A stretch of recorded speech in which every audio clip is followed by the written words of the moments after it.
Más que todo, actriz narradora de cuentos, siendo una de las pioneras de la narración oral con más de 30 años de contar en escena, tanto en Argentina, en festivales internacionales, Brasil, Uruguay, Ecuador, Cuba, España, Italia y más países que les quiero decir, estuvo en Nueva York y también montando espectáculos bilingües en Londres. Pero en este capítulo de Estamos Sanando vamos a sacarle los secretos. Ana Padovani, ¿usted está por ahí del otro lado de la línea? Acá estoy, así es, del otro lado de la línea. Qué lindo, Ana, escucharte esta tarde y queremos que nos vayas contando algunos secretos, pero te voy preguntando de a poquito, ¿no? ¿Cuál es el desafío de la narración oral, Ana? Y bueno, yo creo que el gran desafío de la narración oral es crear todo el mundo, todo un universo exclusivamente con la palabra. Y en esto, la imaginación, ¿cómo hacemos que la imaginación empiece a penetrar y poder narrar mejor, ¿no? ¿Qué nos dirías? ¿Tenemos que ser grandes soñadores para esto? No, yo creo que tener las orejas bien abiertas si se quiere escuchar. Ay, me muero. ¿Y cuáles son los cuentos que más enriquecen contar? ¿Los de tradición oral o aquellos de la literatura? ¿Cuáles son los que más te atrapan a vos? No, a mí me atrapan ambas vertientes, tanto yo suelo contar cuentos tradicionales y cuentos literarios. Creo que son dos universos muy distintos, pero bueno, hay que respetar un poco que la literatura es un género que tiene una voz propia, digamos, porque hay un autor detrás del texto y no se lo puede modificar libremente, a no ser que se pida permiso y sobre todo que se aclare, se diga que se hace con eso, ¿no? Los cuentos de tradición, en cambio, son cuentos anónimos que circulan de boca en boca y de modo que en ellos no hay ninguna necesidad de nada más que de contarlos. ¿Y a vos te gusta dar una vuelta de tuerca, diríamos, a los de tradición oral? Sí, claro, me gusta contar cuentos de tradición, por supuesto. Yo creo que es la base del narrador, ¿no? Y ahora, ¿tenés algún autor preferido que vos decís estos cuentos o un género preferido de los cuentos que te gusten contar, más los cómicos o más los sentimentales o más los de ciencia ficción? ¿Cuáles son los que te gustan más? Y a mí en general los que más frecuento, los que más me gustan son los cuentos de humor y los cuentos de terror también me gustan mucho, o sea, aquellos que suscitan fuertes emociones, digamos, ¿no? Que los dejas en suspenso a la gente, en la sala, digamos. Y claro, eso es interesante para el narrador, crearlo todo con la palabra además, ¿no? Y ahora, ¿cómo hacemos para...? Porque estuvimos hablando con Valeria Palacio, nos contaba que vos sos su gran docente, ¿no?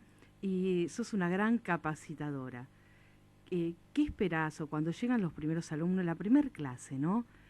¿Qué esperás de ellos? ¿Qué les marcas? ¿Que se olviden todo lo que saben de narración oral y que te escuchen a vos o le dejás que cada uno cree su camino? No, de ninguna manera que creen su camino, por supuesto, o sea, que se expresen y que encuentren su repertorio, encontrar la propia voz, va, o sea, para resumirlo. Pero de lo que se trata es de eso, de guiarlos en un proceso en el que cada uno encuentre lo suyo. Y Ana, ¿cómo hacemos? Porque vos estuviste en grandes escenarios, ¿no? ¿Cómo trasladarnos de contar en un cuento? A veces uno está acostumbrado a contar a nuestros hijos o en una escuela, a grandes escenarios. ¿Cómo te plantás ahí, no? ¿Cómo te sentís? ¿Te preparás antes? ¿Qué hacemos? ¿Qué deberíamos hacer? Bueno, yo creo que hay que estar muy seguro de lo que uno va a contar, conocerlo bien, que sea haber encontrado bien, o sea, que sean los cuentos que uno realmente quiere contar, y después no necesita nada en especial. Asegurarse que se vaya a escuchar bien, que haya buen sonido, una buena distancia también, porque bueno, esto se trata de trabajar exclusivamente con las palabras, con la voz, de modo que tiene que haber una buena amplificación, por ejemplo, si el espacio es muy grande, ¿no? Estas cuestiones técnicas hay que tenerlas en cuenta antes de empezar, obviamente. ¿Y también los espectáculos usás música en algunas ocasiones o en ninguna, Ana? A ver, sí, yo cuando he estado, según, depende de los espacios, ¿no? Cuando he estado en salas teatrales, hay cuentos en los que suelo poner música digamos, como para crear algún clima en algún momento determinado. También yo canto y me acompaño con un laúd, con un instrumento con el que canto alguna canción, fundamentalmente por el texto, por la letra, ¿no? Que cuente alguna historia. Digamos que no es un espectáculo musical ni mucho menos, pero es otra forma de contar también. Sí. Hay muchas canciones que cuentan historias. Sí, hoy elegimos algunas de esas también, pues nos pareció interesante que los cuentos hay personas que lo pueden narrar de una manera y otros los cantan, ¿no? También, claro. Y me gustaría que, si es posible, ¿no? Nos cuentes alguna anécdota.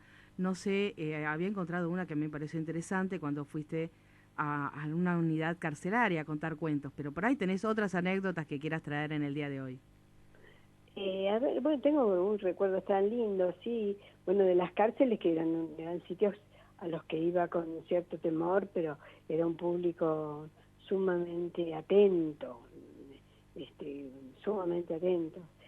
También otra cosa graciosa, una vez me pasó en un colegio inglés, un colegio de niñas, que fui a contar, entonces yo les dije que el programa que había preparado era para contarles cuentos de terror. Entonces varias se levantaron y yo me asusté porque dije, ay, quiere decir que no les gusta, qué horror. No, ¿y sabés qué fueron a hacer? Fueron a bajar las cortinas, a correr las cortinas para que estuviese todo más oscuro, porque dijeron que eso era mejor para escuchar cuentos de terror. Me muero, se predisponían a recibir Sí, todo lo que vos claro, traías. sí, sí, sí. ¿Y a qué edad de niños te gusta más contar? A ver, puede ser que de niños o de adultos, ¿qué preferís? ¿Los niños, los adultos? ¿Qué? Sí, no tengo un público, no tengo una edad favorita, me gusta tanto contar a chicos como adultos, no, yo lo que me interesa es que sea gente interesada y que quiera contar y no ponerla en una situación incómoda, porque no lo quiera, no lo pueda escuchar, ¿no? Les vamos a contar a la gente que el año pasado hiciste un montón de cuentos por YouTube que pueden acceder todos y escuchar los más niños, unos cuentos hermosos y es muy lindo, Ana, todo lo que vos haces y la impronta que le pones, ¿no? Y Muchas queremos, gracias. contanos. No, te decía que muchas gracias. No, te lo mereces, Ana, porque la verdad que sos una gran maestra. Y en este camino de la docencia queremos que nos dejes algunos tips, a ver si logramos que más gente y nuestra audiencia se contagie y pueda narrar cuentos. ¿Qué tips nos podés dar? Yo no creo que haya que dar tips en esto porque sería como dar fórmulas y no existen. De lo que se trata es encontrar la propia voz, o sea, de saber elegir, buscar los cuentos que se quiera contar, aquellos que golpean, a uno lo siente un impacto realmente y siente deseos de transmitirlo, ser espontáneo, no ser, digamos, no deformar aquello que se va a contar, sobre todo ser honestos, ¿no? Es decir, si uno toma un cuento literario y lo modifica mucho, yo creo que siempre creo que hay que citar la fuente, o sea, citar a los autores, decir de quién es el cuento y decir qué se ha hecho con eso, si es una versión o una adaptación, porque el arte es libre, pero la ética no, la ética impone ciertas normas de respeto y de convivencia, ¿no? De respeto por el otro. De modo que si uno toma un cuento de un autor, yo creo que siempre hay que mencionarlo. Qué bueno eso que nos estás diciendo. Y además, Ana, ¿vos tendrías algún cuento para dejarnos esta tarde? Mira, yo les quiero contar algo que no es, si te fijas, es la estructura de un cuento, pero está dicho en verso, y que son las antiguas tradiciones españolas, lo que se llama el romancero español, en que incluso en época previa a la aparición de la imprenta, los cuentos se transmitían, los trovadores los transmitían, las historias se transmitían, iban de boca en boca, y se contaban en verso, y son cuartetos perfectos, digamos, ¿no? Son estrofas perfectas, con una rima perfecta, y son de transmisión oral, o sea que no... Ahora, por supuesto, uno los puede encontrar en los libros porque pasados los años todo esto se ha hecho literatura, pero no han sido hechos para ser escritos, para ser leídos, sino para ser contados. Y va uno de estos cuentos. Tristes nuevas. tristes nuevas se contaban por Sevilla, que se casa el duque de Alba con dama de gran valía. Se metió para su cuarto, donde lloraba y gemía, sus blancas manos retuerce, los collares rompía. Vio venir al duque de Alba con otros en compañía. Duque de Alba, vida mía, que me han dicho que te casas y que yo no lo sabía. Quien te lo vino a decir, que mentira no decía, pues que me caso mañana y a convidarte venía. Al oír estas palabras cayó muerta la niña. Por ver de que se había muerto determinaron abrirla. Y tenía el corazón, lo de abajo, para arriba. Ay, qué malos son amores, y que yo no lo sabía, que se vuelve el corazón, lo de abajo, para arriba. Qué bonito, Ana. Nos llevaste a otro mundo, a otro terreno. Y decinos, para finalizar, Ana, ¿qué cuentos nos sugerís para este otoño? Para este otoño que tenemos, que comienza, este 2021. ¿Qué cuentos nos recomendás? Bueno, hay tanta literatura para leer de grandes autores, se pueden consultar los clásicos. A mí me gusta mucho, por ejemplo, y es muy bueno para leer, Chekhov, es un autor de cuentos, el autor de teatro, Anton Chekhov, también escribió cuentos breves, hermosos.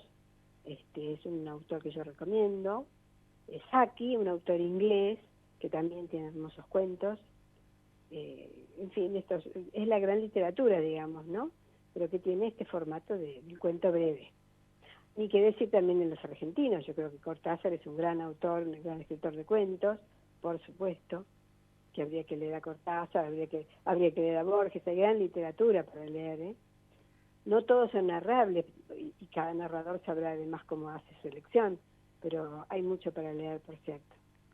Te agradecemos muchísimo, Ana, todo este aporte y tu tiempo en este día, y muchísimas gracias. Muchos abrazos. Los felicito por el trabajo que hacen, por el programa, y les deseo todo lo mejor y muy buen año para todos. Beso grandote, nos estamos encontrando, Ana. Abrazos. Muchas gracias. Hasta pronto. Estamos sanando. Llegó el tiempo de hacer volar la imaginación, de tomarte unos segundos. Diversas voces del alma quieren transformar tu día.